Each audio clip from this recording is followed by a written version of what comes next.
So welcome everybody to our webinar series. We've been doing this since the pandemic hit. So over 3 years now, I think, yes, 3 years. With me today are part of our CTC team. We've got Nancy Krushke, who's going to be online kind of as a backup because Arnie might be losing his voice during the presentation. Nancy's one of our productivity consultants and business app experts. And then Arnie's going to actually be doing the webinar today. And Arnie's one of our business process improvement teams and SharePoint gurus. So thank you for being here with us today. Today, the topic is cost-effective work management solutions. And Arnie and I debated about a number of different names for that. So we'll kind of talk about other ways you'd use the tool, but that was the one we came up with. And then the webinar next month at the end of June is going to be task management in Microsoft Teams. So there's been a lot changing within the task management area. And so we asked Nancy to give us an update on what that looks like these days. I'm going to enter into the chat a number of links for you to have access to. So to sign up for the webinar in June, to sign up for our YouTube channel, our newsletter. And I'm also entering in the case study that I'm going to be reviewing today. So the link's in there if you want the full story. So we don't recommend tech just to recommend tech. It always has to start with a business issue. So we try to do our webinars looking at it from a business issue perspective. We don't always, but we try. And so it's really about how do we leverage tech to solve the most pressing issues in business today. The issues that we typically, whenever we hear any of these terms, organization, communication, planning, accountability, we know that there's something within the Microsoft 365 suite that can actually help that particular client. And we often joke that if any of these things are not working, people are typically drowning in back-to-back meetings, because if you don't communicate effectively, everybody calls a meeting. If you're don't have really good accountability strategies and tools to use, everybody calls a meeting. So we joke that, if you've got back-to-back meetings, there might be a sign things aren't running the most efficiently within your business, or you have an overflowing inbox is often a symptom as well. So since we're in this post-pandemic world, we're still seeing a number of companies staying in a hybrid environment, many still actually fully remote and plan to stay there. And so just a little reminder that Microsoft 365 came just in the nick of time because it is an excellent solution to make sure your data is accessible no matter where you're at from any mobile device. So if you have a hybrid or remote work environment, or even if you have flexible work and people can work from home every once in a while, 365 is worth exploring.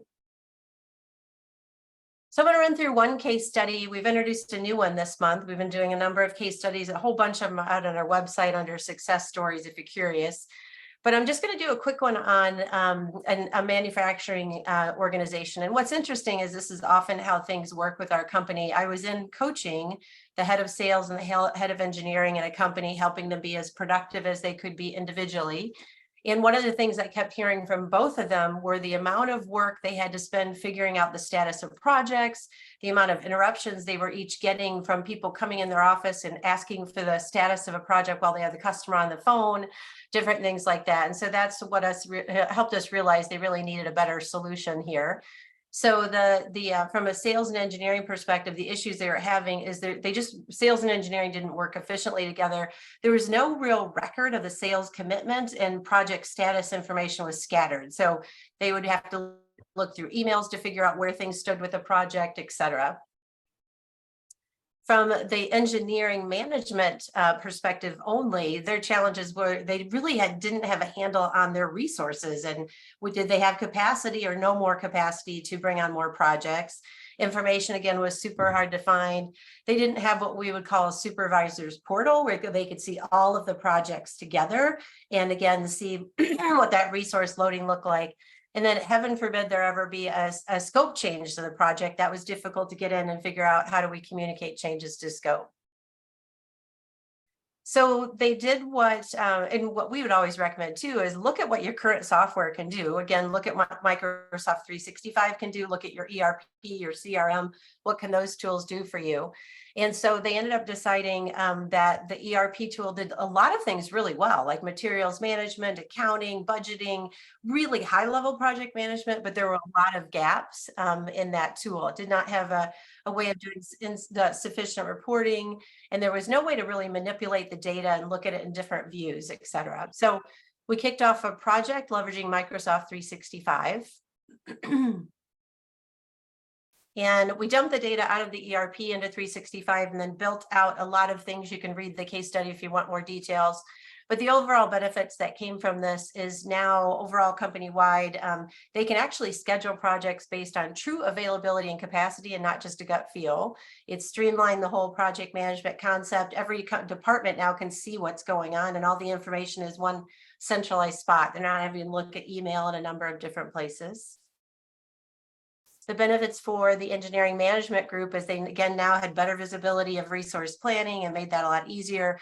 And then they were building up a lot of great data within SharePoint they could then use for better forecasting and planning for future projects, because they could actually look at what was the, the estimate on how long they thought the project would take and what was the actual, and then how to use that for forecasting. Arnie, I think you're contagious. Now I'm getting a tickle in my throat. Yeah. So the benefit from the engineer standpoint, I love the first one, is they said now the engineers are so much more happy and empowered because they actually can be much more self-sufficient. They can schedule their own work. They aren't overwhelmed by data because we actually built out views for them in SharePoint where they could actually see their information and they get alerts to notify them when they're kind of next in the pipeline to move things along.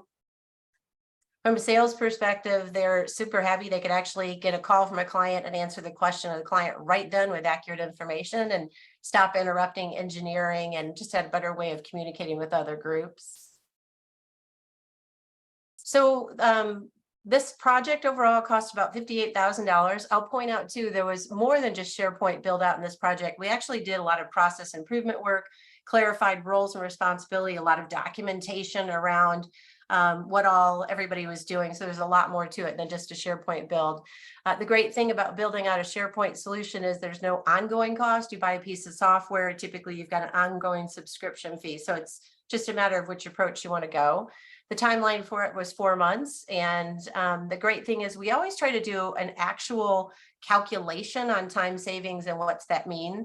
And so we picked the sales group as our example here. And what we found is that all 4 of the sales reps used to spend about a half hour a day getting the status update, trying to track down status update and where things were. And now they'd get their answer in 5 minutes. So if you do the math of a daily activity, 4 people, 25-minute savings, they ended up getting 54 days back for the year to actually sell more. So that in and of itself sold made the ROI in the project huge. So anyway, again, the case study is in the link on the side in the chat if you're interested. And good. All right, Arnie, you are up. And Arnie has, for those of you that just got on, Arnie has a sore throat. So we're hoping his voice is going to hold out. But Nancy and I might need to tap dance a little bit if he has to take a break. Go for it, Arnie. Thanks, Jan. Jan is going to sing if I have to go on mute. Go for it. She and Nancy are going to do a duo. So, yeah, it's pollen season in Southern Indiana. So it was a rough weekend for many people here. But anyway, please apologize ahead of time for those things going on. So cost-effective work management solutions using 365. So what is work management? Probably, I don't know, maybe always companies have to manage work. That's to make money. They have to do work of some kind. So, it's exactly what you would guess. It's managing work. And another way to look at it is work management. It's kind of a linear process, which I'll show in a moment, but is the life cycle of a job. I often say it's the life cycle of a work order, a job order. Someone identifies the need for work to happen, and sometimes there's a work ticket built, and you get that process until that job is complete. And I might note too that the work management can be internal or external. Maybe you have a maintenance group in your company who takes care of building and grounds and motorized vehicles and those sort of things. So that would be an internal work process. You might also have an external work process, like if you're an HVAC company and you're sending technicians out in the field, things of that type. And also, if you've watched many of our recent webinars, you'll see that there is a common theme. Maybe you noticed it, maybe you didn't, but I'm going to tell you what the theme is in case you didn't pick up on it. But the last several have been on, managing projects, managing EOS, or managing the high-level strategies and work of your company, and managing work orders today. So what is that theme? It is, and actually the case study Jan just went through, it was using the technology you already have. And in most cases, there is a software to scratch that itch. If you have a business issue, yes, there is software out there that likely will take care of it. But you also already have 365. So we're big advocates for using 365 for everything that you can, so long as it does a sufficient job. So, 365, what do you get? You get Team, SharePoint, List, Planner, Bookings, and the rest of the 365. There are apps in there I probably don't even know exist. They're turning them loose every day, but Microsoft knows what businesses do, and they make more money if they scratch more of those itches. If their 365 suite can meet your needs, that gets them more loyal customers, more dollars. So whether it's a CRM, an asset management package, maintenance management, whatever you need to track or manage, my big favorite is SharePoint. It does most of it. It is a workhorse, but with SharePoint, you can essentially build your own software the way you want it. But since I left the big corporate world, I've just fallen in love with working with smaller organizations. And yes, all of this stuff will certainly work for large organizations. I helped do that stuff for 20, 25 years. And other than the bureaucracy, it's not a whole lot different. Small organizations, they have a smaller budget. They have the same needs as a mega corporation. I mean, in the corporate world, we had what was called Maximo, that was a powerful, massive investment. It was great, but small companies cannot afford it or justify it. And small organizations, generally, they either already have 365 or they can get it with for a reasonable cost. But unfortunately, even if they have 365, whether they do or they don't, these organizations are often tracking their work orders and such in spreadsheets, emails, sticky notes, whiteboards, by word of mouth and phone calls. They just get the job done. And many of them don't realize that it doesn't have to be that way. We actually had a financial services client. They only had 3 people in the office, and Jan, you need to fact check this, but I think they said it took us about a month to build this solution to track their work. And I think they said saving 18 man hours a month or per week. What was that, Jan? Do you remember? Yeah, all three people are saving 10 hours a week. So that's equivalent to saving them 3/4 of a full-time person for a year. Okay. That's a huge percentage wise for them. So yeah, if they can do that with 3 people, if you're in office of 6, 9, or 30, there's a lot of room to improve your work management process there. Thanks for setting me straight on that, Jan. I was going from memory. So what are the benefits of using 365? You've heard me say these things many times if you've been on the webinars. But number one is customizable. That big Maximo was the name of the tool. It was great, but it is a major deal to customize it if you have a little bit different process. Also, you can't be real nimble with the others. With 365, it can be quickly adjusted to meet your needs. It's a familiar interface and familiar functionality. I can tell you that in the mid to large companies, managers and executives really cringe when they hear that we've got to implement a new software, because that is a major undertaking. You've got to train employees on something that is different than what they're used to. Maximo, the example I use from the corporate world, It took serious training. It was awesome, but it's not Microsoft. It's not what people are used to. It costs a lot of money to bring in a third-party software. So more benefits. Dashboards, SharePoint. I call them dashboards or SharePoint pages, but you can aggregate and filter and group information to exactly meet a person's role or the different processes that a person may be working on. Simple data entry. Microsoft is really big on what they call first line workers or frontline workers. Doesn't matter. It's the people out in the field. It's the people out on the shop floor using their mobile devices. iPads work great with 365, especially. You have a little bit more real estate, but simple data entry. I mean, those people don't have to be computer gurus to know, tap this icon and then push this button for new entry or new item. They can handle that. Not much training needed. Easy reporting. Once that information is into SharePoint, especially, the reporting is really nice and it's extendable using the Power Apps, Power Automate. Once that information goes into SharePoint, Power Automate, I'm not a guru at that. We have people who are, but I'm just impressed with what can be done once the information is into the SharePoint list or the SharePoint library. There's just so much that can be done. Alerts, notifications, emails, moving the data somewhere else, pulling the data from another application. Power Automate is awesome. Mm-hmm. And my favorite is mobile.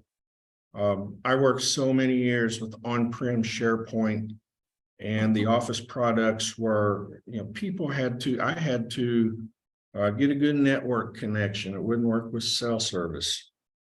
Had to go through a VPN, and it was such a hassle to get in there. Nobody used it. Nobody enjoyed it. It was too clunky. With 365 mobile is if you've got cell service, you can design the interfaces to exactly facilitate the work that field workers or people out on the shop floor have to do. So enough about the benefits and the selling of 365. How do you manage work management with SharePoint? I could tell you what I've done here with SharePoint, and I built this in the past month for this webinar. It's just a prototype of my fictional company, but I kind of built a Maximo Lite for SharePoint. And I said earlier, the life cycle of a work order is how you could describe work management. So again, work orders can be internal or external, doesn't matter. It works the same way. But we did something slick recently, and actually the client did it on her own after I told her it can be done. So I was so happy that the client picked up on that and ran off and did this on her own. But she created a Microsoft Forms form. They have a seasonal business. They get really swamped in the spring and the fall. And the customers, their long-time or short-time customers, have a need for them every spring and every fall. And they've got to schedule it. And actually they need to know, is this customer needing us this spring? Are they needing us this fall? So she put a link to this Microsoft form on their external facing website. May have sent it out in emails, I don't recall, but bottom line is they had over 500 customers this spring access that form. And so she did not have to receive all of the requests, or the information came to her. And using forms, it goes into a spreadsheet. And unfortunately, she didn't realize, I told her, but it didn't register, or maybe it just went over her head. I said, oh man, I wish you would have told me you were creating that form, because I could have made it shoot directly into the SharePoint list. So she saved herself a lot of work. Unfortunately, she still had to copy from that Excel spreadsheet and paste it into the list. So all's well, ends well. In the fall, they will have that really streamlined. So The life cycle of a work order. Generally, you have the first step is work identification. Somebody identifies the need for the work order. In my version, a SharePoint, they click on the new item and fill out a web form. What is the work? What asset is it in? What location? Whatever you need to know about that work that needs to be done, you mine that information from the person who knows the work needs to happen. Then you can plan that job, schedule that job, and then the employee somewhere or team of employees executes that work order, completes it. And then once that is done, then the employees who completed the work has to go into SharePoint, mobile device or otherwise, and change the status to complete. And that client I mentioned earlier, the final step in closeout is there's a checkbox that says customer contacted. They always follow up with a phone call. Hey, does everything meet your satisfaction? Give me some feedback, please. And so we built her a dashboard that every day when the field crews finish a job at a customer, she knows that because it appears on her dashboard that, okay, you have these 6 customers that you need to follow up with a phone call. So pretty slick and customized to exactly their process. I'm going to interrupt you real quick. If Sure. Along the way, if you all have questions, go ahead and start entering them into the chat. Yeah, we're happy to answer. We're going to do a big Q&A at the end, but if you've already got questions brewing in your head, enter them into chat. Sorry, Arnie. Yeah, that's all right. So some screenshots. Tell me to slow down if I go too fast, but I want to get through some screenshots of what it might look like. So this is a view of, you can imagine the work orders when they get entered by whoever enters them. They go into a SharePoint list, which is essentially a spreadsheet in the cloud, and it's browser based. So here's a view of my fictional work order list, but you can see that in the red circle there, this is this 14-day schedule. It's just a different view of that big spreadsheet in the cloud. And you can see that over here on the left, it is grouped by the day that the work is going to occur. And then it's a good overview because it shows, well, who are the crew leaders? My wife and I are the 2 crew leaders, since we're the only ones in the SharePoint system at this point. But you can see quickly what work we are scheduled to do, where that work goes on at in the 5th column, what priority is, etc. And so here is the backlog by labor type. You can see that up there by what view. And if you're not familiar with SharePoint, unlike Excel, we have this spreadsheet of information in the background. We have a lot of canned views that exactly meet the needs that we have when we're working with work management. So the backlog, that's just simply the work that is outstanding. It's not been completed. So we have these jobs outstanding. And when I expand the general handyman section, then you can see what jobs there are in this. So if I'm scheduling, that's pretty handy. If I have, oh, my electrician's here today, well, I definitely want to, oops, I can't click there. It's a screenshot. I could click right here and see what electrical job I have so I can get on the schedule while the electrician is here. And here's another view of the backlog. Again, jobs that are not complete yet. And you can see that I have 1 urgent and 7 standard. So I can schedule based on urgency. And here is my crew summary. Imagine that I am a crew leader out in the field, 15 miles from the home office. I can report straight to the job site because I and my crew, if they have access, it shows what is my crew, what am I assigned to lead, and it filters out all the other crew leaders' jobs and shows me only mine, so I see my schedule.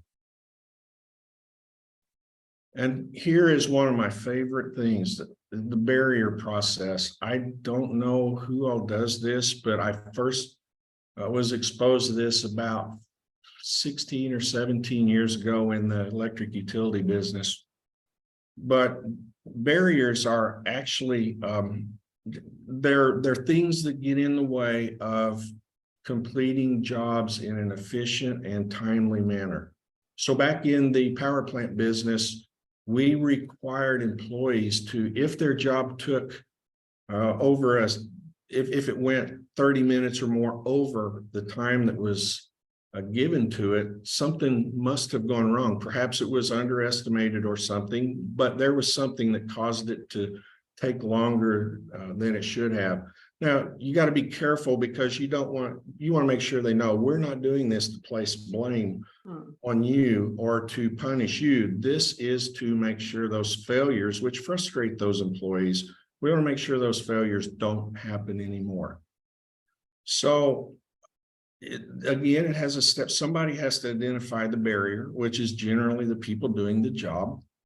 And then that barrier gets resolved. Maybe there is not a part or a supply kept on hand and they got into some equipment and didn't have the stuff they need.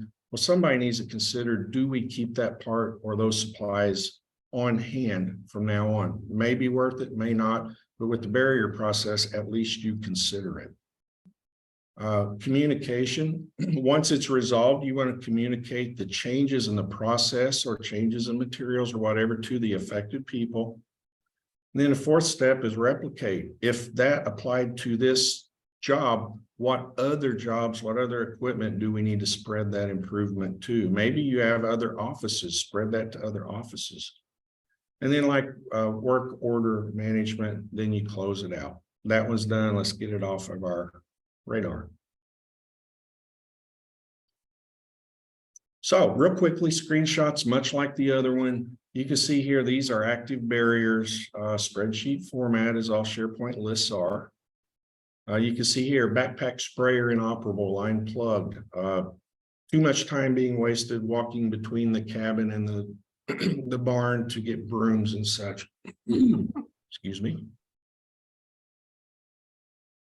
So Arnie, in a lot of ways, they're really issues, right? So the kind of issues that cause things to take longer. You look at it from a different couple angles, right? Right. But the goal is you're creating a list of all the issues. You want to get to the root cause of what it is to prevent it from going forward. Right. And a lot like EOS, in the traction book, he says, one of the biggest problems with companies at the high level management, but also at the lower level where you are doing the work, issues go unidentified, or if they're identified, they're never fixed. This process here, using SharePoint and a barrier process, means that these inefficiencies that cost small businesses money, you can engineer them out of your system. And you look over here at the categories. I assume you can see my cursor, I think. Yeah, yep, we do. Procedural, equipment, human error. We categorize each one. What type of a failure is it? And you look over at the right, some of these have already had improvement actions already identified. And just off the screen, you can see who those were assigned to. So then... this is such a great way of showing all the different ways to use SharePoint, Arnie. Thank you. And this is basic SharePoint. And like you and I've talked many times, unfortunately, most SharePoint's been around 20 years, but most companies never got beyond that it's a place to put documents. The SharePoint list functionality, I think, was always just as powerful as document storage. So here's that same backlog of barriers by asset. In this case, where are these barriers happening? Get the improvement actions over there again. And then by assigned to, in the barrier meetings that we used to have weekly, you could have them monthly, doesn't matter, just so you're addressing these. But we can see, what barriers have not been resolved or communicated or replicated yet. So we can see by person assigned to what status is each barrier in. And also we can sort it by asset, by status. I think I have and here's the same information, but it is grouped by how many are in each status. And finally, it is not good enough to only solve each of those individual barriers. I mentioned categories before. Some of the categories were equipment, human error, and procedural. in each meeting, you need to look at the categories and see, are we having too many barriers in any of these categories? Because, for example, and I just enter these in randomly, but imagine that human error has the most, but imagine if that were 10 or 15 compared to 2 or 1. We would say we may have a human performance issue, a training issue, whatever, but they're making a lot of human errors. Are our people spread too thin, overloaded? Are they lacking in training, lacking in ready availability of PPE? Whatever. By looking at this weekly or monthly, you might identify systemic problems. So that's all I have. Jan's got a few things, and then we'll have some Q&A shortly. Awesome. Thanks, Arnie. Yeah, I'll go ahead and close out and then start thinking. If you have any questions, enter them in chat, and we're happy to talk about anything with 365. It doesn't even have to be about just SharePoint. So I have a couple slides for you. So often people will find us and not know who we are, but find us on YouTube. So we often want to explain kind of how we work. We do a lot related to productivity, but one aspect of what we do, again, is if we're learning about a business issue a client has and we're exploring 365, this is kind of our roadmap to success. We don't always go in a linear path here, but often we find it's important to peek under the hood, assess the situation, make sure things are set up properly, make sure everything's migrated over onto the 365 tools properly, like the data's moved into the right Teams environment, emails moved, you might need your remote device management set up now that your data is going in the cloud. Then we come into the optimize phase. We're often building out solutions or training on business apps and how to use all the different tools. And then we always want to wrap up. We never want our clients to be dependent on us. All three of us worked in big corporate America before and know what it's like to work with consultants. So our goal is really to train the end users, to train the IT staff to understand what they need to be able to support the solution going forward. Our secret sauce is a combination of things. Typically, companies have adoption issues when rolling out 365. It might be because they've set things up in the wrong way. That's a big area. But often the adoption issues because they're not doing the right sort of training. So Nancy and some of our other team members do a fabulous job of a lot of one-on-one training with people, holding their hands, getting them over the hump. A lot of people are resistant and want to stay in email and not get into the new app. So we kind of make sure they're comfortable, know what they're doing. And that seems to get people over the hurdle of jumping on and adopting the new solution. There's a million ways, good or bad, to do things in Microsoft 365. It's important every company understand how their company is going to use it. We call that rules of engagement. You could also call it your operations manual, but the company needs to decide, how are you using chat versus post? What are you doing in OneNote? Where are you tracking projects? There needs to be a defined strategy on which tool you're using and how you're using them. And all of that really helps with adoption. So it's kind of an ongoing process throughout our roadmap working with clients. So the next webinar, I'll enter into chat again, all the links. The next webinar is June 27th, and Nancy's going to be talking about the latest and greatest everything that's going on in the task management within the Microsoft Teams environment. And I'm personally looking forward to that one because it's changed a lot. So I want to get updated. And at this point, we'll open it up for Q&A. So you're welcome to unmute yourself if that's easier for you, or enter into chat. Again, any questions about this particular work solution, SharePoint, anything with 365, we're happy to answer.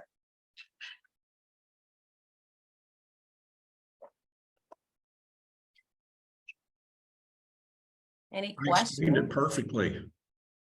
Nobody has any questions. I did such a good job, Barney. Yeah, I was writing down, I'm just amazed at SharePoint and how many different ways there are to use it. But it's all, to me, it's like a way of slicing and dicing information. And yeah, it just has so many robust solutions. So any questions? If not, we'll wrap up, but we want to make sure we're giving people time. So anybody on the call, questions? I do have one comment that popped into mind, Jan. Yeah. You talked about with that case study that they often had to dig through emails or whatever to find out the status of something, and much of the work and the inquiries we've gotten recently are the people who are kind of overseeing these processes. They can't get their arms around the big picture, so they're craving overviews that show the status, especially. of everything that's in their pipeline. Yeah, it seems like, I agree, Arnie. It feels like because as company, because typically the clients that hire us are adding bodies because they're growing, they're successful, and then it's just getting too big to manage kind of in your head and on a spreadsheet is what it feels like. Don't you agree? Right. Yeah, yeah. So.